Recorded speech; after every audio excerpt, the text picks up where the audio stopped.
Good morning, everyone. You're just going to have me today. Sophie is away this morning, but it's just going to be with me. Good morning. Hi. Hi, Dave. Hello. Hello. Hello. Oh, let me just put this there. Here we go. Hello. Good morning. Hi, Charlene. Hi. Oh, we have many people. Hi, Kevin. Hi, Leslie. Good morning. I mean, it's morning for me here. I think it's probably afternoon and evening for some of you from a dark Scotland. Yes. Hi. Good morning, afternoon, and evening. We're just going to let people join. So what we're going to do today is we had a guest speaker, a very experienced publisher and publishing specialist who prepared a video for you on how the publishing how the publishing industry works. So, you know, how it's different for indie authors versus, you know, those big publishing houses. And she is also covering a lot of questions around the quality of your book and what are the points that you really should pay attention. So what I'll do is I will play the video, and then if you have any question, just put in the chat box, and I try to answer to as many as possible, if that's okay. No, so we've changed the setting of the Zoom meeting, so no one has access to video but me. The reason for that is just it's a little bit distracting when we have so many people on the call and there's so many windows popping up. Okay, so let me start. Yes, so if you have any questions on the points that she's making on the video, hi Susanna, ask the question in the chat box and I try to answer to them. It's just I might not type very fast, so just bear with me if I missed your question. Maybe type in again, and I hope I'll answer as many questions as possible. So I'm just going to share my screen. All those calls, all those weekly calls are recorded, and they will be posted in your member area under the tab KPI weekly calls, so you can watch them later. Okay. Oh, that's not the one. That's the one. Hold on, sorry. Just give me one more second. Up and first Zoom share. Okay. Can you see the screen? I'm going to put it on full sizes. Can you see the screen? Oh, I don't know if I can have the chat if this is full screen. Oh. Wait a second. What? Where's the chat? Yes, okay, great. All right, let's do this. I'm just going to put the volume up. Great.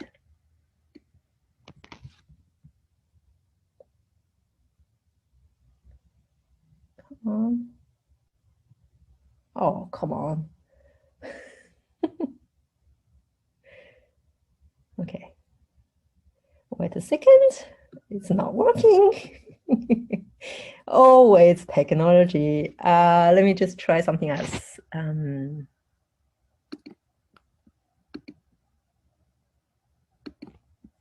Okay. Can you see the screen again? Yeah, okay. Let's try. Hello and welcome to today's tutorial on the publishing industry. We're just going to do an overview of it and kind of the things that an indie publishing company or even a traditional publishing company really needs to have in place, what it's all about, what goes into it. And so let's just get started. So, how the publishing industry works. Simply stated, the publishing industry markets and sells textual content. Every publisher is responsible for investing in this content and making a return on their investment, whether fiction or nonfiction. Now, some publishers work with traditional authors and some work with ghostwriters. It just depends on your particular business model within your publishing niche.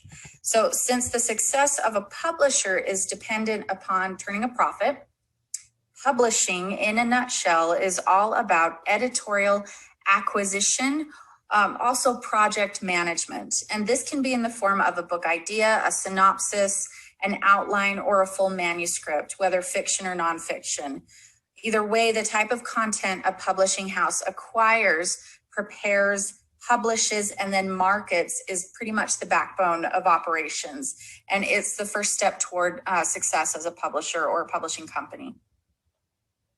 So these are the things that every publishing company must have kind of from the ground up. They really need a darn good acquisitions editor or 5. And it just depends on how big your business is. So if you're really small and you're starting out very small, you would just want to get one, and someone who's specialized in what you are focused on as a publishing company, since there are some publishing companies who focus on purely romance. Some publishing companies focus on purely fictional information, but a broad spectrum. So there's a lot of different genres, and those big 5 publishing companies tend to do that. They have different sectors and different departments for each genre of fiction. Smaller publishing companies like yours is more focused on nonfiction material that is also educational. So your acquisitions editor needs to understand those markets. Your acquisitions editor, especially for a nonfiction company, when you're dealing with ghostwriters, is really going to be more of a project manager, since they're going to be interested in market research and figuring out what ideas, what project ideas, what outlines, what premises, topics are going to be most profitable to cover. They may also be in charge of vetting ghostwriters, and that's going to be a really important step as well. So a darn good acquisitions editor / project manager is going to know how to do all of those things. So you need to have a market for your product, and you need to know how to figure that out. You need to have an understanding of your reader expectations within each genre and with each subgenre. And entrepreneurials are going to call that a niche or a niche, depending on the area of the world that you live in. Authors are ghostwriters who can write to market. So if your business model is focused on ghostwriters, you need to vet those people. If your business model is focused on authors, then you need to know how to either develop them or spot those authors that you want to keep on board with you. You need a high quality product. You need designers who can cover to market. So we're going to go over that as well. Having a cover that speaks to the particular market or niche that you're in is really important. You need an experienced marketing team. And that kind of ends up being the downfall and the killer for most smaller publishing companies and even independent publishing companies, is that they figure out the publishing aspects of it, even how to prepare a manuscript for publication. But then once they get right down to it, they do not know how to sell it, or they don't have a team or a department for that. That can get very dicey, because that's where all of the success stops. So that needs to be put in place.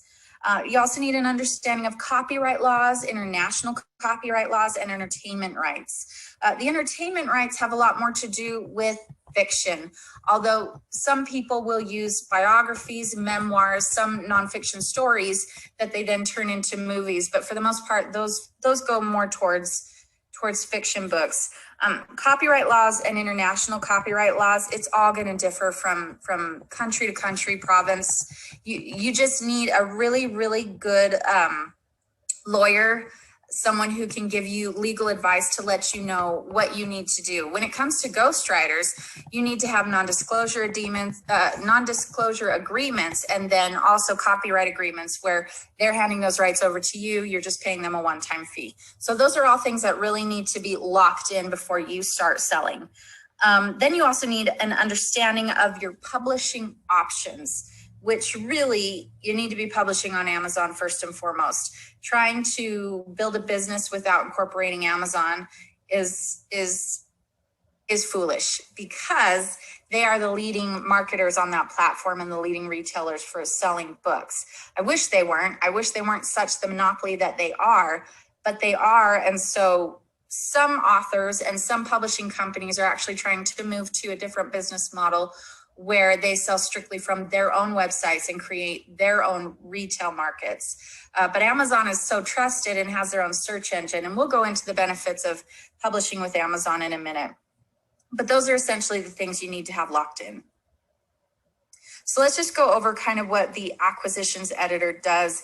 I'm going to focus heavily on this because this is a huge part of the publishing industry and how it works. Because without an acquisitions editor or a project manager understanding the market that you guys publish in, you really don't have much of anything to work with. So let's just go over how an acquisitions editor or a project manager is going to discern whether or not a project idea is going to work.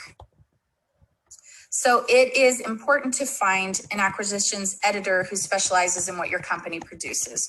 So for example, if we were to focus on Hallmark, we would know that they are all about sweet, feel-good romances. They're full of heart and warm fuzzies. The scripts are nauseatingly cheesy.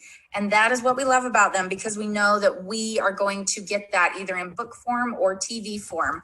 And it's endearing, and people are really excited about it because they know that's what they're getting, and they're never disappointed. So those expectations are established. They're there. We love it. And for me, I have to really be in the mood. But at the same time, it's still something I love. So the acquisitions editor needs to know that audience, needs to know that genre, needs to know what the expectations are. Any acquisitions editor working for Hallmark is going to be looking at tropes as well, because the romances are very formulaic. And so what you will find is formulas within each genre, whether it's self-help, whether it's biographies, whether it's memoirs, whether it's mysteries. You're going to see that there's a formula to creating all of these books and these different types of intellectual properties. So a trope for romance, for example, would be the undercover prince who falls in love with the hometown girl. It sounds ridiculous, but people love it. I love it. I think it's fun. So you really have to pay attention to those expectations and those wants and demands, regardless of your own possible biases. Okay. And preferably you've got someone who's really interested in those things and is passionate about it, because that work is going to be more interesting for them. They will most likely do a better job. So for a company who works strictly with ghostwriters and offers educational resources, the acquisitions editor is more of a marketing strategist and a project manager. So they're coming up with book ideas based on market research and market demands that are consistent and that have growth potential. And I'll show you how to do that in a little bit. So it would be a real mistake to focus on short-term trends, which is why anything on health, fitness, dieting, love, family, relationships, how to make money online, etc. These are all tried and true niches that have potential. You want to focus on these because they're what the publishing industry would consider evergreen niches. They're never going to go out of style. People are always going to try to figure out how to lose weight. They're always going to try to figure out how to get more rest, how to relax, how to make money online, what to do in relationships. These niches are huge, and they're always growing because these are problems that everybody experiences within their lifetime that they're constantly trying to solve. So when you can meet those pain points in a book, and you can do it on a consistent basis, and you're solving those pain points for your readership, then you're nailing those genres and those niches, and you're finding a way to be evergreen in that sense. So a book on the mating habits of fruit flies, though educational, it doesn't fall under that category because you're not going to find that most people are interested in that. That's not usually a huge problem for them. That's going to be a very small niche of scientists, kids who are doing science fair projects. It's just, there's not a big enough market for that. So you really, your acquisitions editor needs to understand the difference between those things. Reading within the niches that are popular and evergreen is one way that they can do that. It's critical to understanding what readers are demanding within niches and sub-niches, what problems are being recycled over and over again. It's also important to know which sub-niches are not profitable or long-term. For example, the umbrella category of romance is always going to be huge. Romance is always going to be huge, but the subcategories such as billionaire romances, that has really run its course. It took up steam probably for about 4 years, and people are still writing billionaire romances with kind of a Hallmark twist, because if you can fit Hallmark in there, they're excited about it. But the readership as a whole is really fatigued. So when you look into nonfiction, you need to decide what is saturated, what has been done and overdone, or is there possibly a way that you can do the same thing and kind of piggyback all of these successful books, but twist the angle and find a different problem that needs to be solved that maybe people have not covered yet. So the tools for an acquisitions editor or a project manager when they are in the process of finding out what is going to be profitable for their publishing company, what premises, what ideas are going to work. 3 of them that I have found to be really helpful within my years of assisting publishing companies and even myself in what do I write? What do I want to hire a ghostwriter to write for me? What's going to make me money in this industry? These 3 tools have been the most helpful because they're analyzing data for me, and I don't have to do it the old school way. The old school way was painful. I'm not even going to go into it because it took hours and days and weeks. And so this market research is a lot more intuitive when you're able to use tools like KD Spy, KDP Rocket, and Interest Explorer. Now, KD Spy and KDP Rocket are completely linked and integrated with Amazon and all of the data that Amazon has for sales ranks, for product, more like the categories that are really popular, how much these books are selling, what you need to sell every day to kind of rank #1 in a specific category. So this is all for Amazon, and that's beneficial because that's pretty much the top place when it comes to people searching for books. They're going to go to Amazon. So you need to be able to rank well on there and figure out what kind of books you can sell on that platform. Interest Explorer is more for Facebook. And this has a lot more to do with what people are searching for or excited about when they are on Facebook. What are they most likely to click on if you do an ad?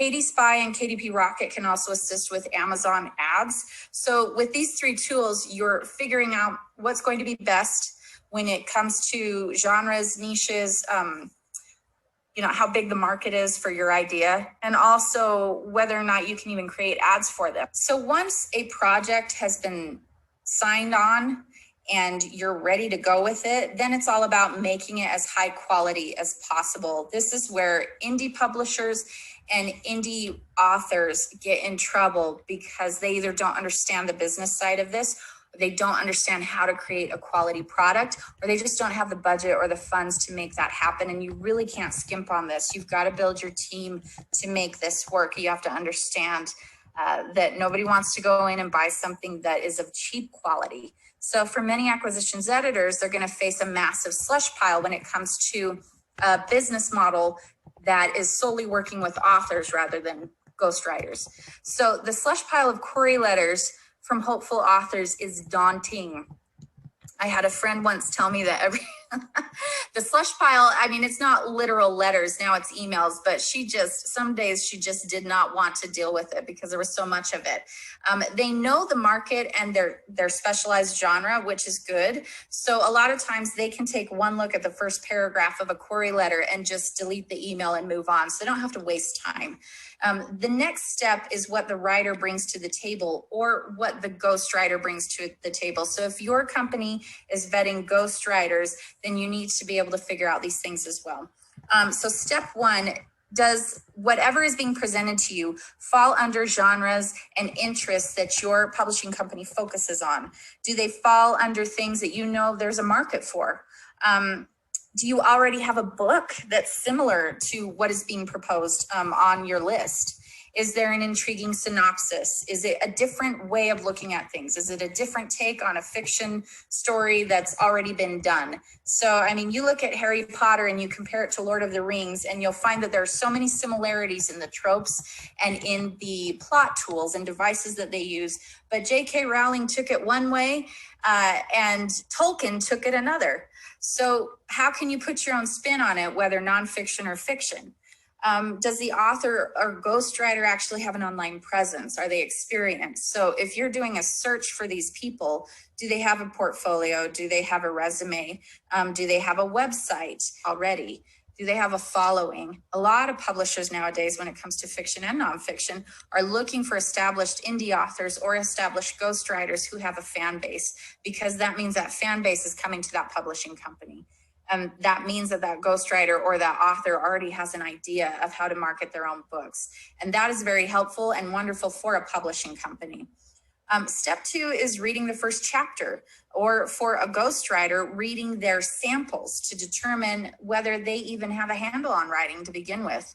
Are there too many typos, awkward sentence structures, plot issues, cliches, fatigue tropes? Is the organization a mess when it comes to solving a problem within nonfiction? Can you not get through the first page, basically, let alone the first chapter? Is the voice compelling? Is it engaging? For fiction, is there a unique plot? Is it compelling? Again, invested in the main character. Are you invested in the problem and finding a solution for fiction and nonfiction? Because there are problems and solutions to be had for the character in a fiction book. And then just for the reader in general of a nonfiction book, what are they getting out of it? And is that apparent right away? Then are you going to read a few more chapters? And do you love it? Do you love the book? Do you love the premise? If you read a few more, are you still finding that it's okay? Or are you seeing that there's massive issues with plot, character? Is there massive fixtures?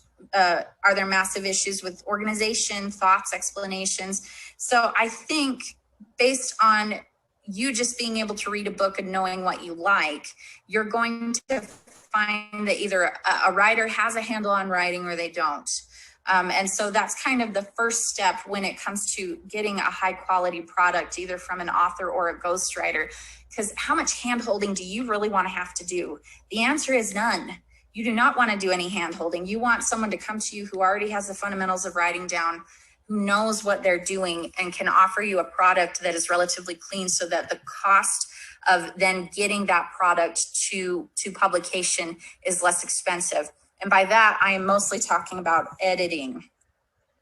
So the editing process for fiction and nonfiction can be really expensive if your writer is awful. Okay, so for any ghostwriters or authors, they really need to have a handle on what they're doing, because developmental edits are so expensive. And it's so much better if you can just get a developmental analysis that sits there and it has a few comments that maybe can fix things here and there. I've done developmental edits and just wanted to weep sometimes, mainly because I could tell that the individual had a great idea, but what they were needing was someone to basically take everything they had and rewrite it for them. That is not something you want to do as a publishing company. You do not want to baby your authors. You do not want to have to train them. Now, if you have a department within your publishing company that works with authors and you feel that maybe they've got a lot of potential and you're willing to have one of your personnel, one of your editors, coach them, you can do that. And that's something I've done for publishing companies before, just a lot of writing coaching, because to them it was worth it to develop that author, or for them it was worth it to develop that ghostwriter. Again, it's just going to depend on your business model and where you're at as a publishing company. So the writing coaching is highly effective, but again, how much hand-holding do you want to do? And then line edits, sometimes I was fixing every single line, even once they did get the development where they needed to. There were issues with sentence structure. There were issues with passive voice. A lot of people really enjoyed telling me exactly what was happening rather than showing me exactly what was happening. So it's like, how engaging is your copy? And can you put it in a way that no one else can? For me, developmental edits and line edits, that was where I stopped afterwards, because you really want to have a diversification of editors looking at one project so that they can catch things that the previous editor did not see. So I do not do anything past line edits if I've been asked to consult on developmental and line, because at that point, I've looked at the manuscript for too long and I am not seeing the failings anymore. I'm not seeing the tiny issues that copy editors and proofreaders are going to need to be looking at. So it's time for fresh eyes, which is another expense.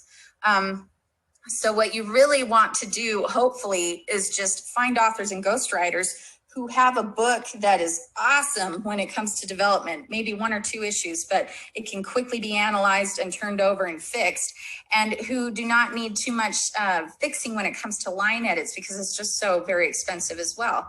And then if you have authors who truly only just need copy edits, that's even better. Because that again is going to save you a little money, but it just depends on what you want to do in the editing process and how much hand holding needs to be done to get that high quality product ready for formatting. So your book layout and design, if you have someone who's in charge of that, that's great. If you have a whole department or team in charge of that, that is also great. Some people wear a lot of hats. I wear a lot of hats. It's great to wear a lot of hats, but sometimes it's even better to have people who just specialize in one thing, because you know that their focus is not split. So for a book that I have edited, I will not do design for, because again, I just can't see the issues because I've been editing it for too long. So hopefully you'll get someone who has not edited it and is just focused on the layout and design. And you can use Word, you can use Scrivener, you can use Adobe Photoshop, Vellum. In all honesty, I think your best bet is Vellum, simply because it is super intuitive and it does all of the margins and the layout for you on a lot of levels.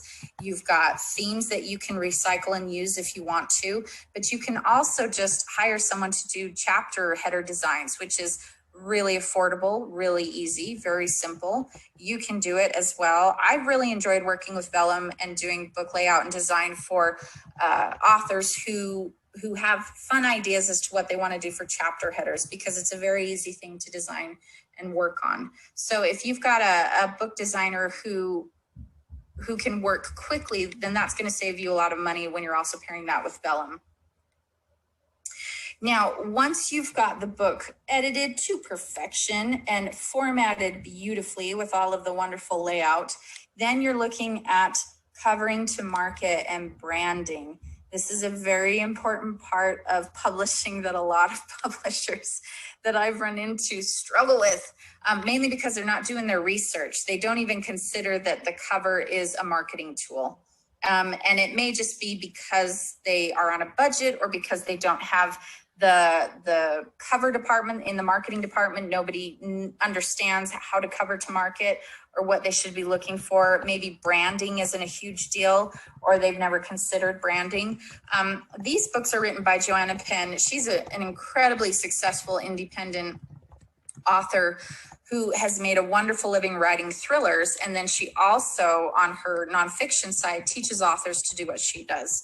And so you can see that she has her branding done to perfection here. You know that all of these books go together. They've been written by the same person. So the branding is clear. What's also nice about this is that she's really nailed the author market when it comes to teaching authors. So she's in this niche of, I'm going to teach authors to write. I'm going to teach authors to plan a business.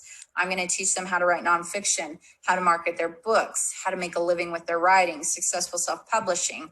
So she's managed to really hit the niche market with the correct type of covers. I want you to take a look at fiction now. This is a very niche market that has become very, very popular, and I don't think it's going anywhere. So, it's been around for about 3 years now, and teens love it. Women in their 30s love it. Women in their 50s love it. I was really surprised by that demographic.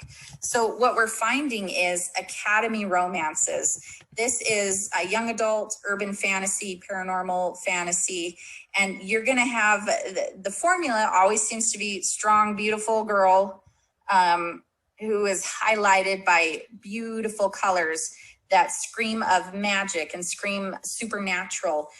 For any werewolf book, you're definitely going to have a werewolf in the background, but you can see how these are still similar, even though this is more of a werewolf book, and this is also a shifter book, but it's for an academy. So Magical Creatures Academy. So this is branding right here. She's done a lot of branding to keep it similar. And she's right here. These two are in the same series. This is a spin-off series, but you can see that the branding is still the same, even though the colors are a little bit different. You're going to find this type of cover design, and kind of the rules are the same across the board when it comes to any romantic fantasy for young adults that has to do with like academy romances, where people are going to visit academies, and they're living at these 4-year schools, and they're having to learn their gifts. Usually the trope is some girl who never knew she had powers suddenly has them because some inciting incident has sparked that. And now she's forced to go to the school where she's got threat after threat coming at her. People just eat these books up. It's a huge market. I love it. I have so much fun reading it and editing it, helping other authors get these published. So you really have to consider branding.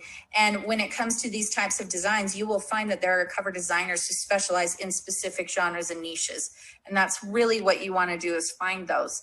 Nonfiction is going to be a lot cheaper. It just is. The design is not nearly as intense or as involved. Fantasy, fiction, these are all very expensive covers. So always take that into consideration when you're doing projects. You know, how much is all this going to cost? And is that irrelevant due to your marketing budget and what you can accomplish with it?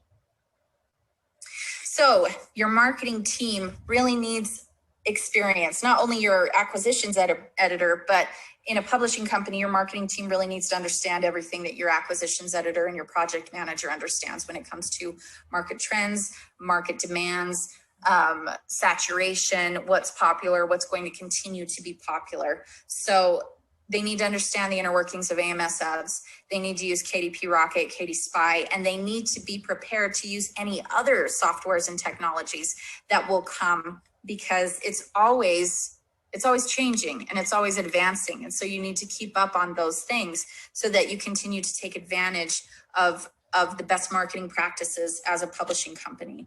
Facebook ads, it's great for Interest Explorer. BookBub ads deals a lot with going wide, publishing on Amazon and all of these other companies as well. So you can use KDP Rocket and it will help you find authors to target. And that's the main thing that I like about BookBub ads, is you don't have to really get crazy with the keyword research. You just do a lot of author targeting, and it's very easy to find fans within those subscribers who love those specific authors. Author newsletter swaps and collaborations. This is grunt work. And I know that grunt work does not sound fun, but neither does collating data either sometimes, which also seems to be a bit like grunt work, even though you've got great tools to help you out. Author newsletter swaps means that you're borrowing someone's audience. Author collaborations are huge in the fiction world and the nonfiction world. So when you can work with other authors in the industry who write similar to what you're writing, then you can borrow their audiences and they can borrow your audiences. So a lot of people like to take their subscriber list and offer kind of, tit for tat. So I will show my audience your book. I'll advertise it if you'll advertise my book to your subscribers. And so you get on Facebook groups, you join them, you network, you start looking at all of the people that you could be a part of. It's really important for indie publishers, especially, to start networking within the indie author community, because they are essentially doing the same thing that indie authors are doing, minus the writing. If they're hiring ghostwriters or they're hiring authors, they really need to tap into all of the marketing that indie authors are already on top of.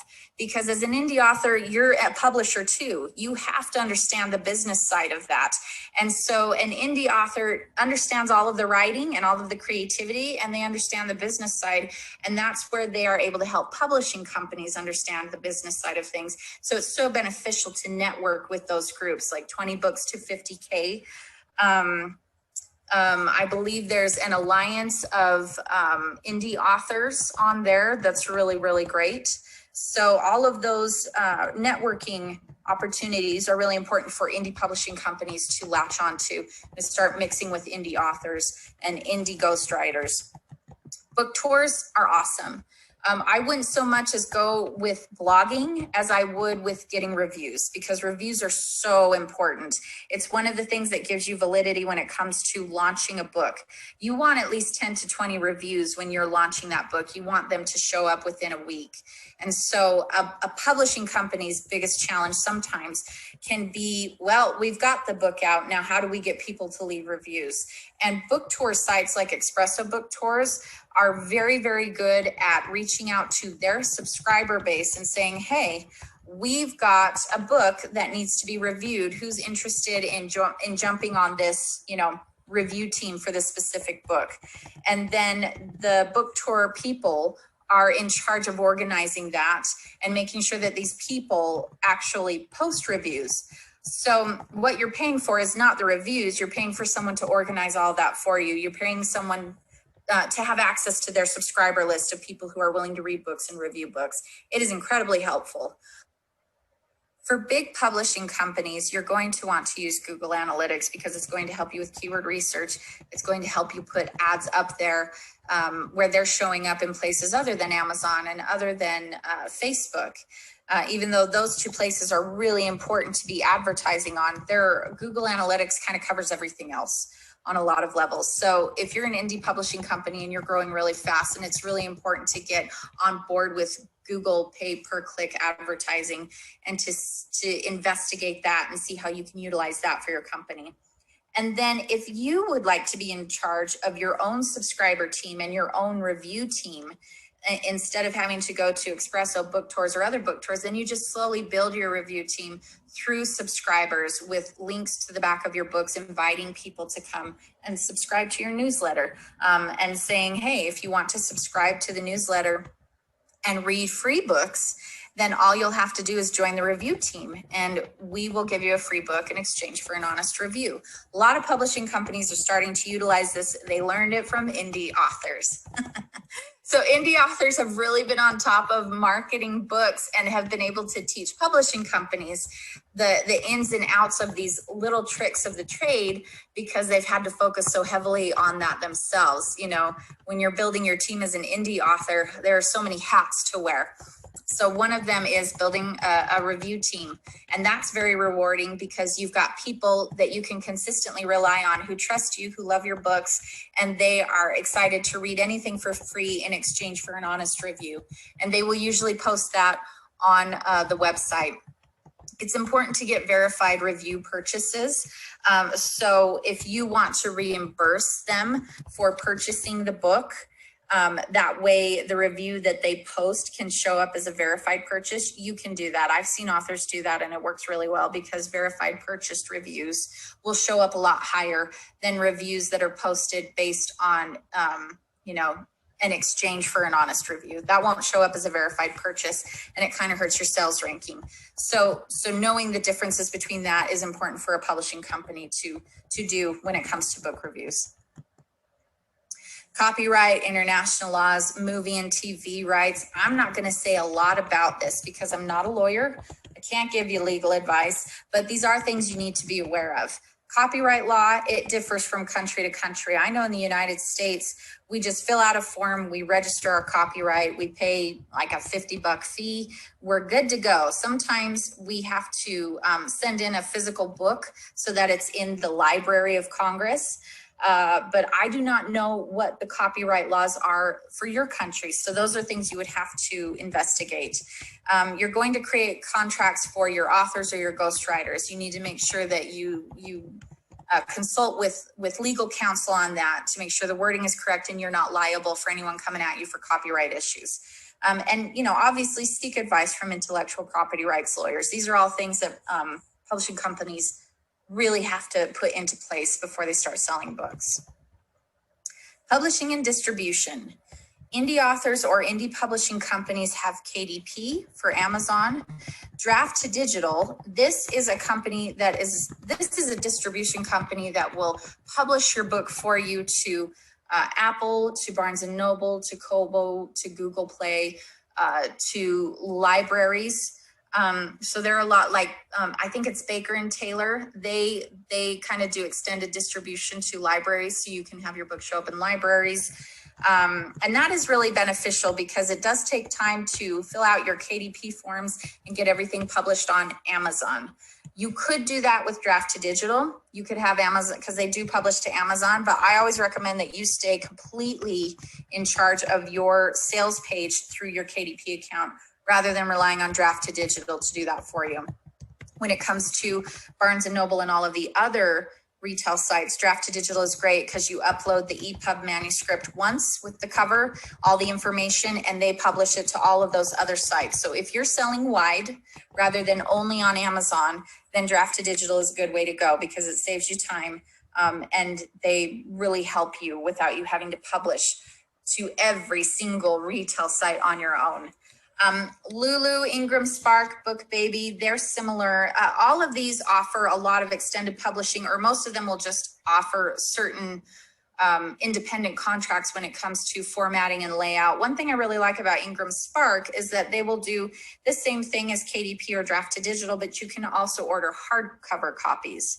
And that's really the only reason I would ever recommend them, is if you want to offer up hardcover copies rather than only paperback. If you're not totally interested in that, I just stick to KDP because Ingram Spark kind of has a lot of high fees when it comes to that. So unless you're printing and publishing special edition books, I wouldn't do that. I wouldn't constantly publish on Ingram Spark.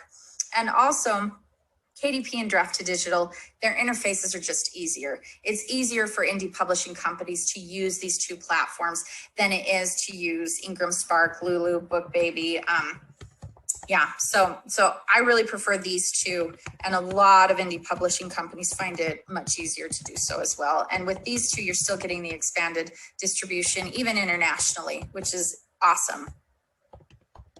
So just to look at how publishing is continually changing, the dinosaur model of traditional publishing is really kind of dying out. Mainly what we're seeing is that we've got the big five companies who are still, really dominating the market as far as traditional publishing goes.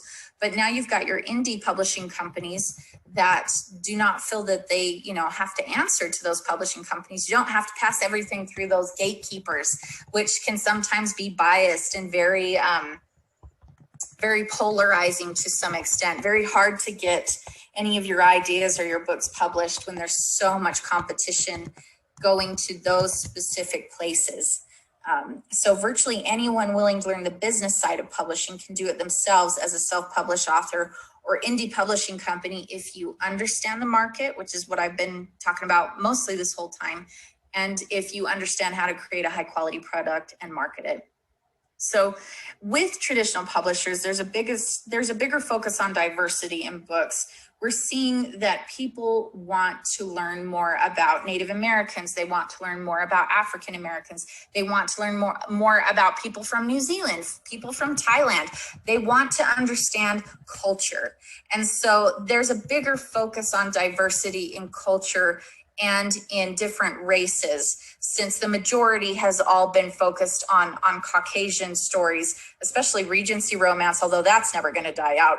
But what you're finding, and if any of you have watched Bridgerton, they took a really cool little twist to it, and it's beautiful Regency romance, but they've added that element of race to it where Black people were not discriminated, which I thought was wonderful. So it was what did they say? It was an idealized way of how they feel everything should have been back then. And I think that's beautiful because it opens up a lot more opportunity for people to write. So it's almost like a different type of reality, which is really, really popular and growing in popularity. So when you look at nonfiction, people are focusing heavily on race stories and ethnicities that have not been focused on, that have not been seen as often. So they're really trying to open up the book world and make it fair and show other people different dynamics of culture and community and what is happening around the world. All of these educational resources are becoming very popular. So the diversity is huge. There's a bigger focus on changing hiring practices within big publishing companies. Again, more diversity. They want different points of view from people with different backgrounds in culture, different backgrounds in race, different backgrounds in experience, because bringing those viewpoints to the table offers such a wide variety of topics to discuss. And people, again, are finding that more and more interesting. So as an indie publishing company, you really don't have any rules like the big five did that, were so stringent when it came to hiring practices and the types of backgrounds that people usually had to have, which was like journalism or mass communication. Now they're hiring people with diverse backgrounds and specialties because they want to focus in on specific nonfiction niches. So that's really great as indie publishing companies. They can really go out and just have more opportunities as far as hiring with diversity and coming up with project ideas that are also diverse. And so it's a lot more all-inclusive, and it's important to get on board with that. Finding unknown authors is becoming a major focus as well. Now, there's always been a focus on finding that next big author, that unknown who's going to explode. But in this day and age, indie authors are unknown authors. You just start out as an unknown author. And so publishing companies are recognizing that it's okay to take chances on these authors as long as the market research makes sense. So if they know how to do all of these things within their publishing company, inevitably they can make these unknown authors a success, as long as they know that there's a market for the book. So being unknown and not having been published before is not a deterrence. There are new softwares and technologies for publishing platforms that are always being created. It's just important to stay in the know, whether you're reading Publisher Weekly, editorials and articles, blogs that are very, very informative and reliable that can tell you what's up and coming. I think that there were a lot of traditional publishing companies that did not make the switch to digital as quickly as they should have when the digital platform of self-publishing hit in the early 2000s. So, for those authors who saw that and thought, oh, you know what? I've gotten so many rejection letters. I'm just going to self-publish on Amazon. They were making bank, and they were doing it because they were willing to adjust and make that change. Now, the quality was questionable in the beginning because there wasn't a lot of fierce competition, and a lot of those authors didn't understand how to create that product and had not researched the business side of things. But with competition comes kind of this demand for perfection. And so things have gotten a lot better when it comes to the quality of what indie publishers are offering and what indie authors are offering. But it's just really important to be aware of those changes because you don't want to get left in the dust like a lot of traditional publishing companies did. Many went under because they could not adjust. So it's really important to pay attention to that. So the benefits of publishing on Amazon. Amazon is really a monopoly. I mean, they are just, if you're not publishing on Amazon, then you're not going to be found is the real issue. So Amazon is a massive search engine. And that's one of the things that I love about Amazon is that, yes, we've got the huge, Google search engine, but you're trying to compete and get noticed, over millions of people. Whereas with Amazon, you're only competing with authors in that search engine and in that ecosystem. You're only competing with authors and targeting readers. And that is prime real estate right there. Even though you're paying a little bit to Amazon to do that, through royalties, it's much better than trying to do it on your own. Amazon is the leader in online sales. So the audience is huge. People are buying more books on Amazon than any other retail site. So if you're not on Amazon, again, you're not where the readers are. Kindle Select is actually really beneficial for a lot of authors. So that's kind of a plus, unless you really know how to go wide and market to all of the platforms, such as BookBub, Kobo, Google Play. There are some authors who've been able to get a handle on that and really make a lot of money on all of those other sites. Most authors that I know, especially indie authors, are really happy to be in Kindle Select, which basically means that for 90 days, your book is only published on Amazon. But that also means that your book is getting all of the page reads. So for every page that is read by people who borrow your book, you're getting paid. So a lot of indie authors and even a lot of indie publishers, such as Inkit, are finding value by only publishing on Amazon and by having all of their books enrolled in Kindle Select, because not only are people buying their books, but they're getting page reads. And maybe they wouldn't have gotten that sale or that borrow if the book had only been available through purchase. So for those people who are voracious readers and are reading more than 10, 20, 30 books a month, they're getting Kindle Unlimited and they're borrowing book after book after book after book.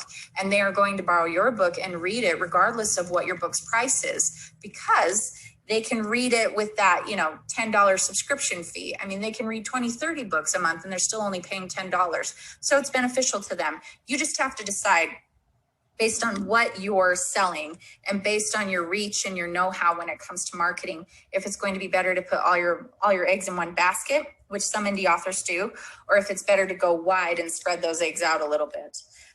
Amazon it's easier to target ads. I mean, you are targeting ads to people who are there to buy. They're on Amazon because they're ready to buy something on Amazon.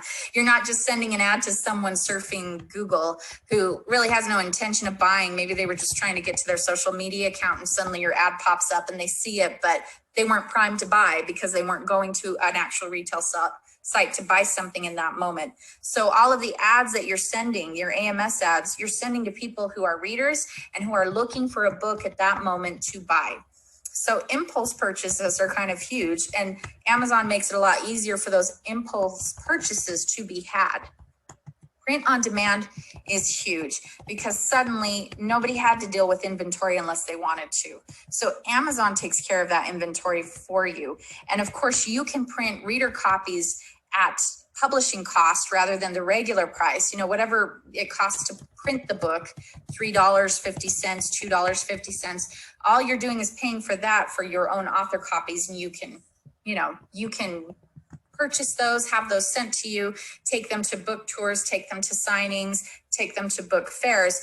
But for the most part, you don't have to deal with inventory. Whenever someone buys a print book, Amazon sees that order, Amazon sends that order to the printer that they have, and then the book is printed and it's shipped out to that individual. And you don't have to worry about that. So that's huge. Expanded distribution. You have more access to global markets and selling opportunities. So you're getting into international catalogs, you're getting into online catalogs, and people are finding you in all of the Amazon stores internationally, as well as other bookstores internationally. So you're going to bypass the gatekeepers of the publishing world by doing it this way. You don't have the big five telling you what to do. As an indie publishing company, you don't have to answer to them. So you can get on there and publish everything that you want on your KDP account, and you do not have to answer to the gatekeepers of the publishing world, which is also an added bonus. You're going to get higher royalties. You just are. Now, if you're an indie publishing company, then you can decide the royalties you want to offer to your authors. If you're a publishing company that has ghostwriters, then that's great, because what you're doing is you're paying a one-time fee to these ghostwriters, and then you are receiving passive income for the rest of your life as a business on that particular book, and you're getting 70%. If you price your book at 99 cents or $1.99, then it's 35%. So it's best to price the ebook at $2.99, $3.99, $4.99, whatever the competitive price is within that specific niche. Pay attention to pricing and things like that. Never ever, side note, Never ever price your book for $1.99. Those will happen in Kindle countdowns, which is fine because it's just for a day. But for whatever reason, psychology shows that $1.99 is the kiss of death. Nobody buys books at $1.99. They will buy it for 99 cents, $2.99, even $5.99, $6.99. So, you know, the more value you place on your book, the more value others will, especially if it has tons of reviews. So just consider that as well. So you get the higher royalties of 70%. You've got 5 free days and Kindle countdowns when you're enrolled in Kindle Select. So those are benefits and kind of things that Amazon gives you if you decide to go exclusively with them. They also offer you price matching, and that's not a Kindle Select thing. If you want a loss leader, for example, I write romantic fiction for young adults, and I have 4 books in the Healer series and 6 books price matching. And that's not a Kindle Select thing. If you want a loss leader, for example, I write romantic fiction for young adults, and I have 4 books in the Healer series and 6 books in my Paranormal Misfits series. And the first book in each series is free. I've price matched it down and made it free so that I can get more people funneled into my books and my author brand. So if you have books that you think could be good loss leaders, then you can price match those and make them free, bring them into your ecosystem, bring those readers into your ecosystem, have them subscribe to your newsletter. You're going to get a lot more downloads, 50 to 100 more downloads than you would for a 99-cent book, $2.99. So price matching is really great. You can revise books and upload them again. With traditional publishing companies, that was not possible. Indie publishing companies, indie authors, you're all in charge of what happens on your KDP account. So if you revise a book, you can upload that new revision, put it up there, and it's good to go within the day. So fixes are so much simpler that way. Smaller books can be published too, whereas a lot of other publishing companies were not okay with 30,000 word books. They were not okay with short stories. So it's a lot easier to do that on Amazon now. Royalty payments are received sooner. Yay. And so considering that you as a publishing company are dealing more with ghostwriters, you're not really having to worry about paying your ghostwriters royalties, just that one-time fee. And your company is receiving those royalty payments monthly, so much faster than authors usually receive royalties in other contracts with other traditional publishing companies. So that's another benefit of publishing on Amazon. One-click buy button. I love the one-click buy button. If you're not enrolled in Kindle Select, then what you'll see instead of the read for free thing where they're clicking on it and getting it as a borrow, they're not really reading for free. They're paying for the subscription and you're getting paid per page. But what you will see if your book's not enrolled in Kindle Select is the one-click buy button. And so you don't have an empty cart situation anymore. You click on that and the person has immediately bought the book. They can't second guess themselves. Yay to the impulse buy. So Amazon makes it so easy for people to buy books. They have marketed it and studied it and analyzed it to make their interface the easiest it can be to get people to buy books. And then it's really easy to understand Amazon algorithms. In other words, Amazon rewards publishers and authors who pull steady organic traffic to their sites every day, because Amazon knows that if you get someone over to their site, they're not only just going to buy a book, they're going to be there browsing and maybe they'll make another impulse buy. So the more traffic you bring to Amazon, the more they basically promote your book for you. They work in tandem with you to promote that book. So if you've got consistent ads going every day and you're drawing consistent traffic to your books every day, Amazon rewards that. What they punish is just flash sales. So let's say I do, and this is something that publishing companies and indie authors don't understand. They will do this huge sale, this huge launch. They'll have a couple of promotions. It'll grow huge and they'll have tons of sales and their sales ranking is great, but then they don't do anything else to promote their books. So they're not sending any more traffic to the page. They're not getting any more buys. Amazon recognizes that for what it is. Their algorithm sees that as, oh, it was just a book promotion. So it goes up one day and then Amazon buries it because they know that you're not bringing any more people to the table. So they're going to bury your book and it's going to be so much harder to be found. So they will reward consistent, steady, organic traffic, which means you need to have your Amazon ads, your BookBub ads, your Facebook ads, any other Google ads that you have in place. You need it all pointing towards your Amazon pages on a consistent basis so that you're bringing in consistent traffic to them and they can reward you for it. So a lot of people are like, I don't understand the algorithm. Basically, the algorithm is steady traffic to Amazon and they love you. That's the algorithm.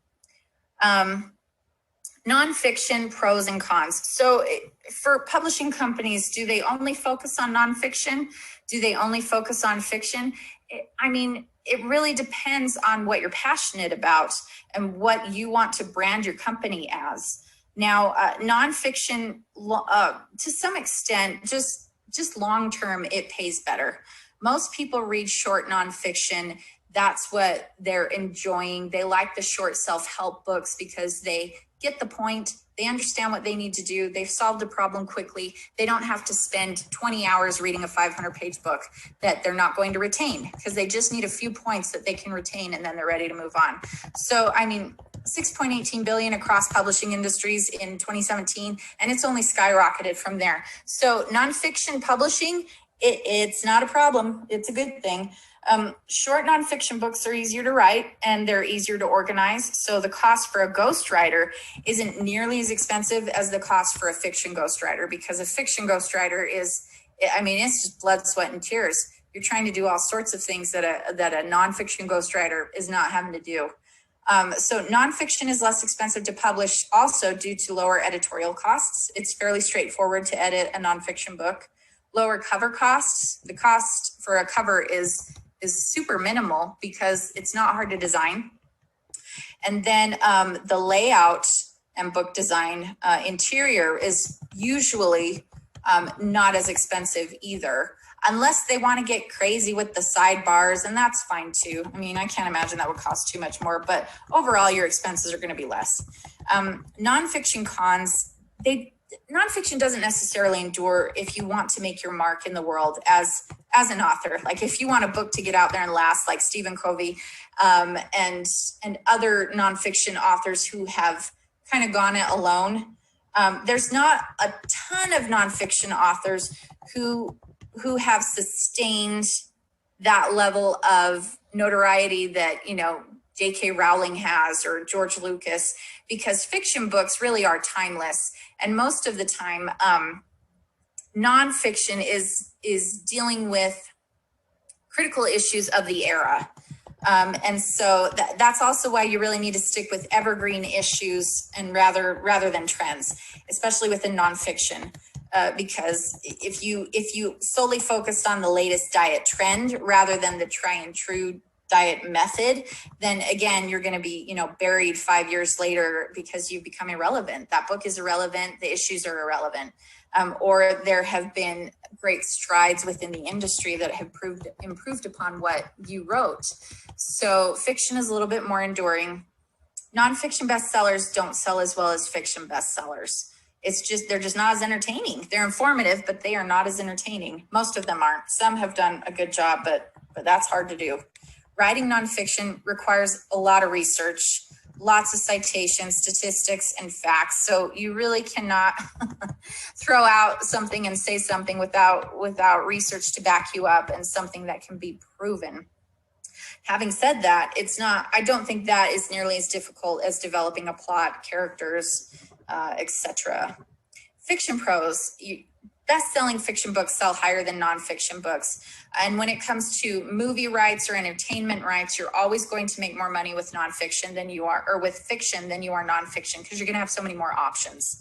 You're going to have TV series options, movie options. Nonfiction can go into the entertainment industry when it's a memoir or a biography. So that's kind of those are only a few niches that really make that work.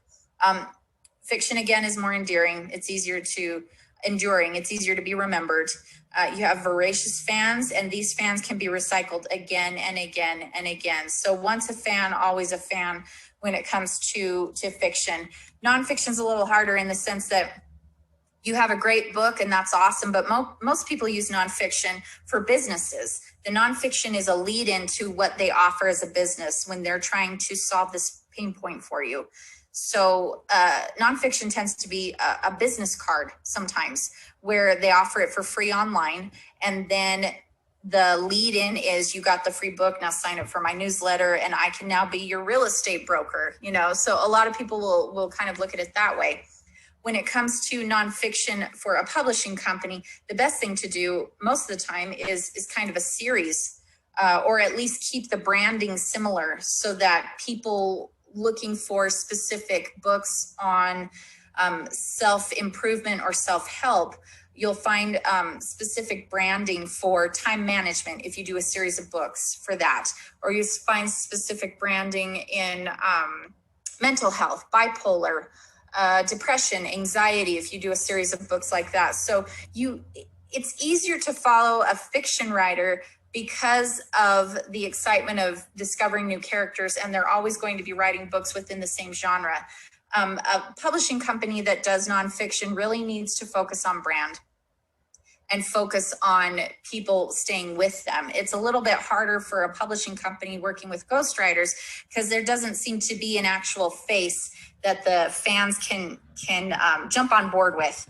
So you've got to figure out how to market to people who are not necessarily looking for a community or an author to follow, but are just really looking for informational, educational resources, and know that you're the publishing company that offers that. So you'd almost have to brand the publishing company rather than any specific authors, unless you have authors that you confront, or pen names that you can create for specific niches, and character profiles, author profiles. So I have 3 different pen names for 3 different genres that I write in, and that's for a very specific reason, because I need people to follow me for my educational stuff that I write when I teach people how to do this, and then I need people to follow me and get on board with romantic young adult fiction. Those are different audiences. So it just depends on how you want to approach that as a publishing company.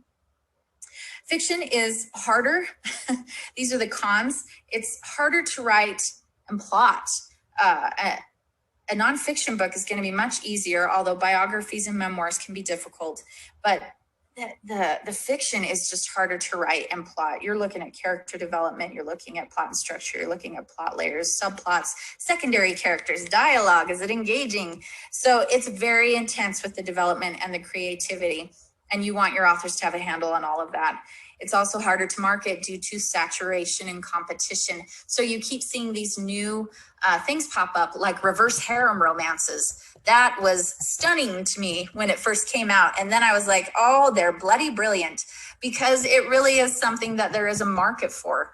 And that there will continue to be a market for. It was kind of a woman's empowerment, which we have seen, take on steam through all of these different genres, where you're having a focus on very strong women. And so now they're finding ways to have very strong women kind of take back their own and be strong in the ways where they're getting rid of the double standards. So that was one way that women felt empowered. And because it speaks to female empowerment, which is not going away, it's a trend that's going to stay here for a while. And when that came out, I just thought that was so brilliant of whoever started that. And then Amazon, of course, saw the potential of it and was like, oh, yeah, strong women, reverse harem. Women can be and do and explore their sexuality however they want to. So they saw that as a huge incentive and went for it and actually made it an actual category. And Amazon is always willing to create new categories based on what authors are writing, which is nice, because indie publishing companies and indie authors, while they need to look at market trends, they can also see some kind of hole in the system and then, fulfill a need.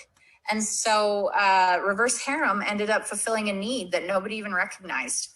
So even though it's harder to market due to saturation and competition, finding those niches within fiction can be done.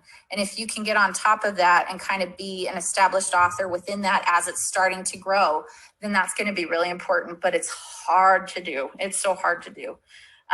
It's harder to establish an author brand and a fan base as a fiction author, since you're dealing with so much competition. But again, it's not impossible. It's just harder. So those are the pros and cons of fiction, pros and cons of nonfiction. I have covered a lot of material today, so just take it all in, review it if you need to, and know that I'm open to comments, questions, and even deeper dives into certain things that I've discussed if you have any questions. But thank you for watching. Okay, thanks guys. I'm sorry we're going a little bit over time, so thank you for staying until the end. Oh, it's great. Yeah, thank you so much. I know it can sound a little bit overwhelming because there are so many moving parts, but if you just watch the training videos and just take one step at a time, and you should be able to get there. You really don't need to be a rocket science to make this work. So instead of worrying about the next 6 million steps that you have to do, just focus on the immediate one. Okay. Before you go, I do want to share a few things. So yes, again, all the sessions are recorded and you can find them in your member area. Just click on the course, KPI course. And then inside of the course, there's a tab called KPI weekly calls, and all the recordings will be in there. There's a question that comes very often is for a nonfiction book, what's the average numbers of pages or words? It varies a little bit depending on the topic. So my advice would be go see what your competitors are doing and just copy what they're doing. And then one last thing, which is really important. I got that question a few times. Some of you might have color pictures in their book. And then when you go onto Amazon, you have the choice between printing in color or printing in black and white. And there's no option at the moment with Amazon to choose partial printing in black and white and partially, just selecting 4 pages in color, for example. So you have to choose, it's either or, and the price difference is really huge. So if you can avoid color pictures, this is the most profitable way to go. Another thing, yes, Caroline, yes, Sophie says start with 30,000 words for nonfiction, but it really depends on the topic. Some topics are, it's much longer than that, and some other topics it's much shorter than that. So I can't keep up with your questions, and I know some of you have to go, and I just don't want to take too much of your time. One last thing, it's if you have any questions, you can always send questions to us, kpi@blueskyamazon.com. But if you're not getting answers back from us, do contact the help from KDP. So when you log into KDP account, there's a button that says help. And when you click in there, there's a sub button at the bottom left called contact us. And you can either contact them via email or via phone during, I think it's 8 a.m. to 6 p.m. And it's written there. So you can, if you need to talk to someone, just you can speak with someone. Otherwise, you can send them an email. And I always found them really, really helpful, really just to the point, more helpful than the seller support if you're selling products. So KDP, Kindle Direct Publishing, is the platform that's selling books and ebooks with Amazon. So it's like see that as a sub department within Amazon. KPI is the name of this course. So KPI is the name of this course, and KDP is the platform on which you're going to upload your book. And there's you can have a estimate of your book, of the cost of your book. There's a calculator. So if you just Google printing cost KDP calculator, then it should take you to a calculator to know how much your cost would cost. So thank you so much, everyone. I'm not going to answer to all the questions. I know there's maybe some questions that I skipped. So if you have those questions, make sure that you send an email to KPI. I'm going to write it again here, KPI@blueskyamazon.com. And also please use the help desk with KDP. They're really helpful. So thank you very much. The presenter is Cynthia. So she's an experienced publisher and we work with her from time to time. All right. Thank you guys. Have a great end of the day. Weekend is coming soon. And we will see you very soon. Book boat. I'm just going to put the I'm going to put the link to BookBold website and the discount code to the resource section. I didn't get around that, but I will put in there. And we had received a lot of great feedback after the session last week. So we're going to get them back next week, and we're going to get them to do a demo session, from the very beginning. How do you find an idea? How do you create a notebook using that software? So that's going to be for next week. Thank you so much, everyone. And I will see you all very soon. Bye for now.